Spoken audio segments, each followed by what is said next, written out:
Assalamualaikum warahmatullahi wabarakatuh. Selamat pagi. Apa kabar semua? Semoga kita senantiasa sehat selalu dan tetap menjaga kesehatan. Hari ini kita akan membahaskan materi tentang K3 eksplorasi yang merupakan materi pertama dari mata pelajaran eksplorasi dan teknik penambangan. Mengapa harus mempelajari K3 eksplorasi? Karena K3 ini merupakan kunci dari keselamatan setiap kita berkegiatan.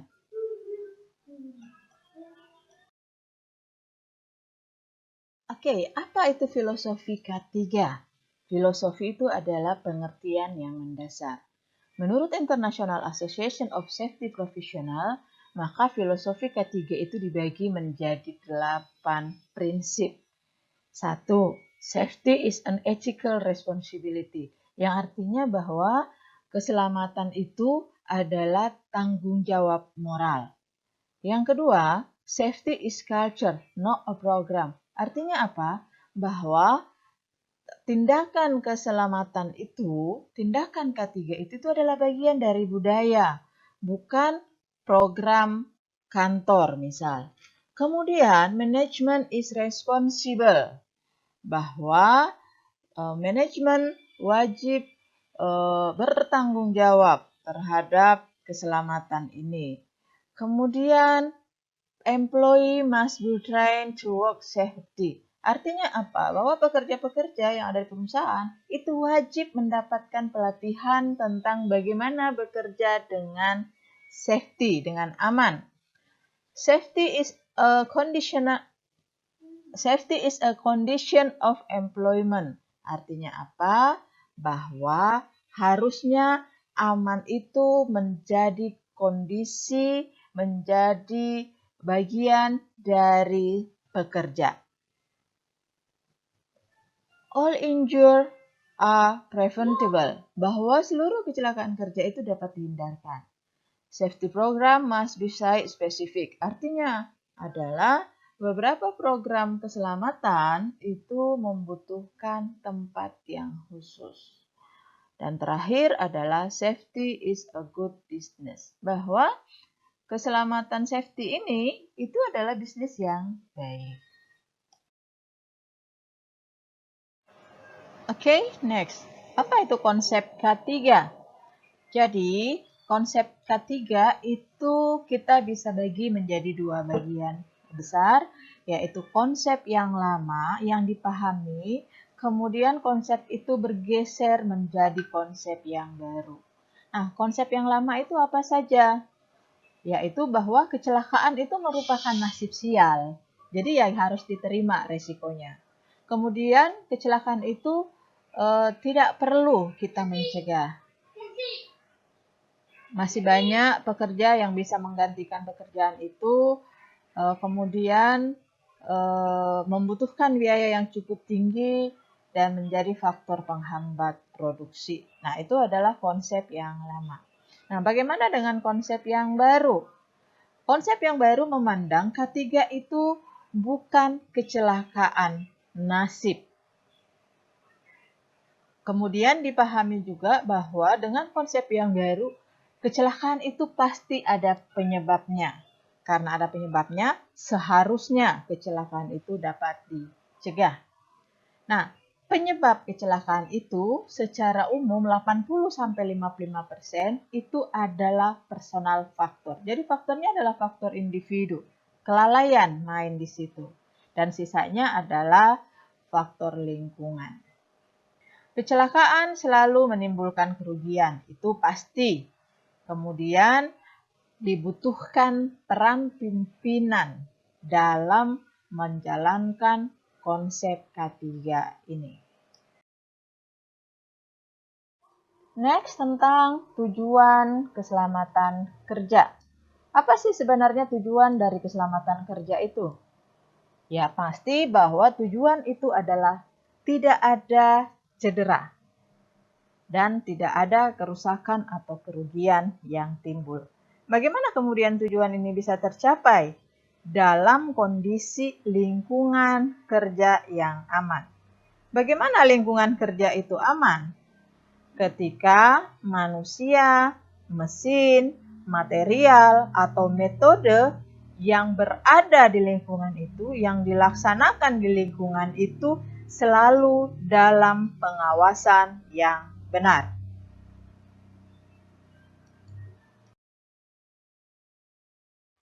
Selanjutnya kita lihat bagaimana dampak dari kecelakaan kerja itu. Perhatikan tabel di bawah ini. Di bagian atas ada how losses occur. Bagaimana kerugian itu terjadi. Kemudian di bawahnya dengan panah terbalik why losses occur. Jadi ada bagaimana dan kenapa. Itu adalah dua hal yang terhubung. Kita ngelihat di kolom pertama ada lack of control. Apa artinya? Bahwa dalam pelaksanaan kegiatan kurangnya kontrol mengakibatkan terjadinya kelalaian atau kesalahan dalam prosesnya. Nah, lack of control ini menyangkut apa saja? Di sana ada sistem. Pengawasan yang kurang terhadap sistem atau standar yang digunakan di perusahaan itu tidak mempunyai kontrol yang baik. Dan kemudian peralatan. Nah, itu adalah 3 poin utama. Ketika hal tersebut tidak mendapatkan kontrol yang kurang baik, maka akan terjadi penyebab kerugian yang secara umum disebabkan oleh individu atau sistem yang bekerja pada perusahaan tersebut. Dan akibatnya apa?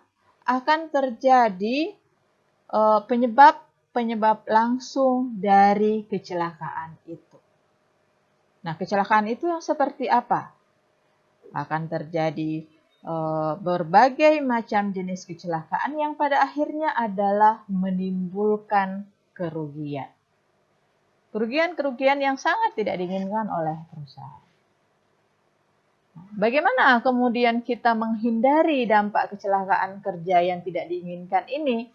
Nah, jadi ketika kita tidak menginginkan terjadinya kerugian tidak akan terjadi ketika insiden tidak terjadi. Tidak ada insiden yang terjadi. Zero insiden. Kenapa insiden ini tidak terjadi? Karena tidak ada penyebab langsung yang menyebabkan kecelakaan terjadi karena kesadaran dari masing-masing personal atau sistem yang berjalan di suatu perusahaan itu bagus. Kenapa sangat bagus? Karena kontrolnya yang bagus. Kecelakaan kerja dapat diklasifikasikan. Menurut standar Australia AS 1885/1 tahun 1990, kecelakaan kerja itu dapat dikategorikan ke dalam beberapa bagian. Antara lain jatuh dari atas ketinggian, menabrak atau tertabrak objek dengan bagian tubuh langsung, terpapar oleh getaran mekanik atau suara keras dalam waktu yang lama, terpapar oleh radiasi, kontak langsung dengan listrik, atau kontak dengan dingin dan panas yang berlebih, kontak dengan bahan kimia. Stres mental juga merupakan bagian dari kecelakaan kerja klasifikasi, longsor atau runtuhan, kecelakaan kendaraan, atau mekanisme lain-lain yang menimbulkan cedera berganda atau cedera yang tidak spesifik. Berdasarkan jenis cedera dan tingkat keparahannya, klasifikasi kecelakaan kerja dapat dibagi menjadi fatality, lost time injury, lost time day, restricted duty, medical treatment injury, first aid injury, dan non-injury incident. Penyebab terjadinya kecelakaan kerja dapat dipengaruhi oleh beberapa faktor. Faktor yang paling utama adalah faktor manusia. Faktor manusia ini biasanya dipengaruhi oleh pengetahuan dan keterampilan yang terbatas, dan sikap yang tidak berhati-hati. Kemudian ada faktor dari komposisi material atau penyusun suatu alat yang dapat mempengaruhi kesehatan atau keselamatan pekerja. Sumber bahaya lainnya yang menyebabkan faktor terjadinya kecelakaan adalah perbuatan yang berbahaya. Perbuatan yang berbahaya ini antara lain karena menggunakan metode kerja yang tidak benar, tidak sesuai dengan instruksi kerja, atau memaksakan bekerja pada kondisi yang sudah sangat letih, atau sikap bekerja yang tidak benar. Ada pula kondisi atau keadaan yang berbahaya. Contohnya, posisi mesin atau peralatan, atau lingkungan bekerja. Yang seperti apa? Bekerja pada ketinggian atau bekerja pada kelerengan yang cukup besar tanpa menggunakan alat safety. Atau proses atau sifat pekerjaan itu sendiri. Misalnya apa? Bekerja dengan peralatan-peralatan kimia. Bekerja dengan larutan-larutan kimia. Itu adalah kondisi yang berbahaya. Kemudian ada faktor lain-lain. Biasanya terkait dengan maintenance peralatan. Peralatan mesin tidak dirawat sebagaimana mestinya, sehingga ketika mesin bekerja tidak akan bekerja dengan sempurna. Kondisi ini juga dapat menyebabkan terjadinya kecelakaan. Beberapa teori penyebab kecelakaan kerja dapat dilihat sebagai berikut. Yang paling umum itu adalah teori domino. Bagaimana teori domino ini dijelaskan? Kalau kita melihat di gambar, posisi domino berdiri, kemudian posisi domino yang paling belakang itu tidak berdiri dengan tegak. Akhirnya angin berhembus, orang lewat, kemudian kartu itu jatuh. Jatuhnya kartu itu menyebabkan kartu yang berdiri di depannya semua akan jatuh. Artinya apa? Bahwa kecelakaan itu adalah rangkaian dari suatu kejadian yang berurutan. Dia tidak akan terjadi dengan sendirinya. Nah, umumnya kecelakaan yang disebabkan oleh teori ini adalah faktor manusia dan faktor fisik lingkungan tempat bekerja. Kecelakaan ini sangat tergantung pada lingkungan sosial kerja.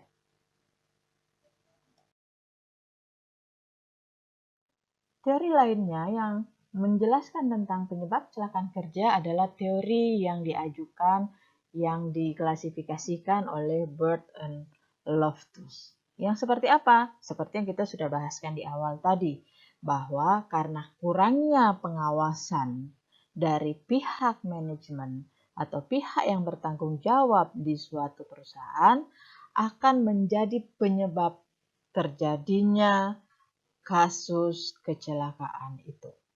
Personal faktor atau kondisi lingkungan di daerah di perusahaan akan menjadi faktor utama penyebab terjadinya kasus. Kasus ini terjadi akibatnya kerugian buat perusahaan. Jadi, Bird and Loftus ini tidak lagi melihat kesalahan itu terjadi pada manusia, tetapi bagaimana manajemen bersikap pada program, pada budaya, pada tindakan untuk mencegah terjadinya kecelakaan. Teori kecelakaan lainnya yang kita kenal adalah Swiss cheese. Tahu kan? Cheese itu keju. Nah, kita ngelihat gambar ini. Jadi keju ini digambarkan sebagai suatu batang keju yang berlubang-lubang. Artinya apa? Bahwa ada kondisi yang tidak normal di situ. Pengaruh perusahaan yang tidak ketat dalam supervisi akibatnya menimbulkan kondisi yang tidak aman dalam operasional dan hasil akhirnya adalah kecelakaan. Jadi, kecelakaan itu terjadi akibat kegagalan interaksi dari semua komponen yang terlibat dalam suatu perusahaan.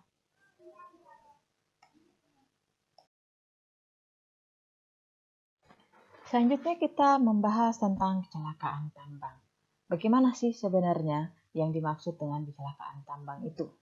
Bahwa kecelakaan itu benar-benar terjadi yang terjadi di daerah operasi tambang yang menyebabkan cedera pekerja atau orang yang diberi izin untuk bekerja di daerah tambang. Kejadiannya pada jam kerja di dalam wilayah usaha, kegiatan, atau proyek penambangan. Klasifikasi kecelakaan tambang dapat dibagi menjadi 3 bagian. Luka ringan, yang diindikasikan bahwa pekerja yang mengalami kecelakaan tambang tersebut sudah dapat kembali bekerja dalam waktu kurang dari 3 minggu. Kemudian ada yang dikatakan luka berat. Artinya apa? Pekerja yang mengalami kecelakaan kerja tersebut baru dapat kembali bekerja setelah lebih dari 3 minggu dan pekerja tersebut tidak mengalami kecacatan atau dislokasi atau patah retak tulang yang diakibatkan oleh kecelakaan tadi. Klasifikasi ini didasarkan atas keputusan Menteri Pertambangan dan Energi nomor 555.K. Nah, kecelakaan tambang yang terakhir yang diklasifikasikan itu adalah mati. Artinya, kejadian mati meninggal ini dalam waktu 24 jam sejak kecelakaan itu terjadi. Kecelakaan tambang ini dapat dihitung, yang kita kenal dengan istilah statistik kecelakaan tambang. Jadi, berdasarkan frekuensi dari kejadian kecelakaan ini, maka bisa dibagi menjadi 2. Berdasarkan FR atau kekerapan kecil. Artinya apa? Frekuensi terjadinya kecelakaan itu sangat kecil. Adalah jumlah kecelakaan kumulatif dibagi jumlah jam kerja dikali 1 juta. Nah, kemudian berdasarkan SR atau kecelakaan tambang dengan resiko keparahan kecil adalah jumlah hari yang hilang dibagi jumlah jam kerja dikali 1 juta. Kerugian perusahaan akibat kecelakaan kerja ini jika dikonversi dalam jumlah hari efektif yang hilang itu berbeda satu dengan yang lainnya. Maka kemudian ILO atau International Labour Organization adalah organisasi buruh internasional kemudian membuat rujukan tentang kehilangan hari kerja tersebut. Bisa dilihat dari beberapa slide selanjutnya. Jadi contoh, setiap kematian itu dikonversi dengan 6.000 hari efektif bekerja yang hilang di perusahaan tersebut. Lumpuh juga seperti itu, lumpuh total itu dikonversi menjadi 6.000 hari. Kemudian misal kecelakaannya mengakibatkan tangannya hilang dari pergelangan sampai sambungan jari, maka jumlah hari yang hilang yang dikonversi itu adalah 30 hari dan seterusnya. Oke, masih lanjutan dari konversi hari yang hilang karena kecelakaan. Bisa dilihat, misal kecelakaan itu mengenai jari tangan, kecuali ibu jari ya. Nah, misal ibu jari tangan, berapa hari yang hilang? Oh, ternyata ILO menghitungnya sama dengan 600 hari. Atau jari manis, berapa jari manis? Jari manis dikonversi 240 hari efektif kerja yang hilang. Lanjut, masih sama dengan yang tadi tentang konversi waktu yang hilang karena kecelakaan kerja. Bisa dilihat kalau satu mata buta itu bisa dikonversi sama dengan 1.800 hari kerja efektif yang hilang. Oke, sekarang kita melihat bagaimana contoh perhitungan jumlah hari efektif yang hilang karena kecelakaan kerja. Jadi kalau kita melihat contoh PT Sukses Selalu dalam semester 1 tahun 2020 dengan jumlah kerja operasional 260.000 jam telah mengalami kecelakaan kerja yang mengakibatkan satu orang karyawan kehilangan sebelah mata, satu orang lagi kehilangan sebelah ibu jari, satu orang kehilangan kelingking, dan 12 orang sementara tidak mampu masuk kerja selama 150 hari. Nah, kita melakukan analisis. Satu orang kehilangan sebelah mata sama dengan kehilangan hari efektif 1.800 hari. Dan seterusnya. Maka diperoleh jumlah hari efektif yang hilang dari total kecelakaan kerja yang terjadi adalah 2.750 hari.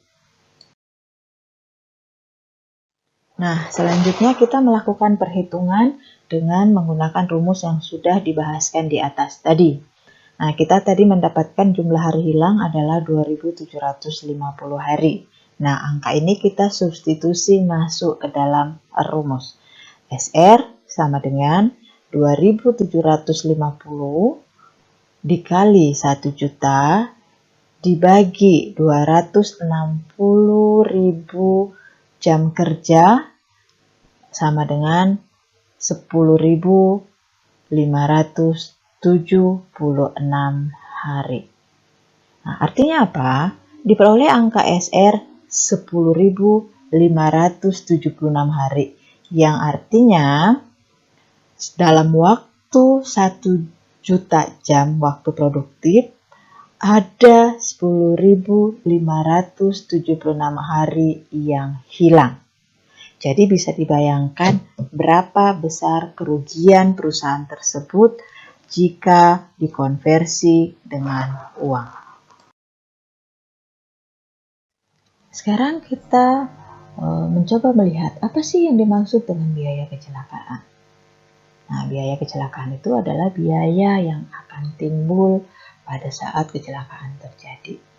Biasanya dibagi menjadi dua bagian besar, yaitu biaya langsung dan biaya tidak langsung.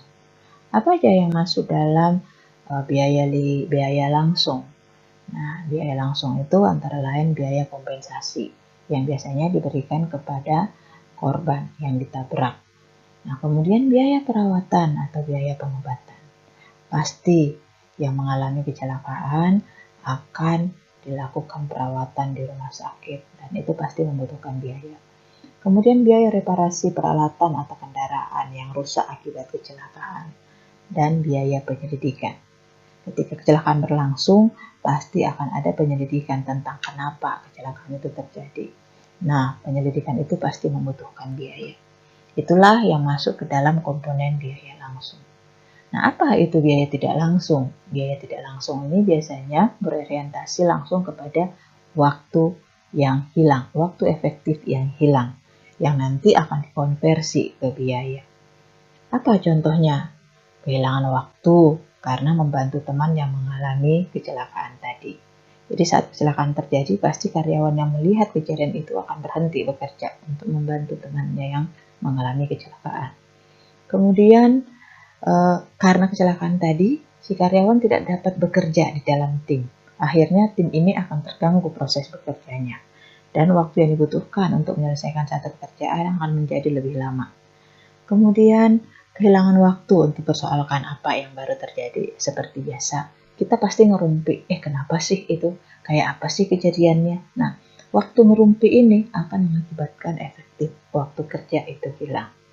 Dan terakhir, untuk menghindari kecelakaan ini terjadi, maka perusahaan wajib melakukan pelatihan ulang untuk menghindarkan kecelakaan terjadi kembali. Dan biaya pelatihan ulang itu pasti dikeluarkan oleh perusahaan. Berbicara tentang biaya kecelakaan, maka biaya kecelakaan itu dapat dibagi menjadi dua.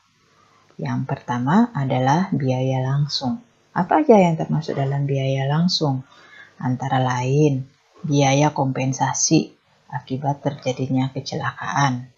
Biasanya biaya kompensasi ini diberikan kepada korban kecelakaan. Kemudian biaya perawatan pengobatan. Biaya reparasi peralatan atau kendaraan yang mengalami kecelakaan. Kemudian biaya penyelidikan. Jadi akibat dari kecelakaan ini maka kemudian akan dilakukan tindakan penyelidikan. Nah, penyelidikan ini pasti membutuhkan biaya.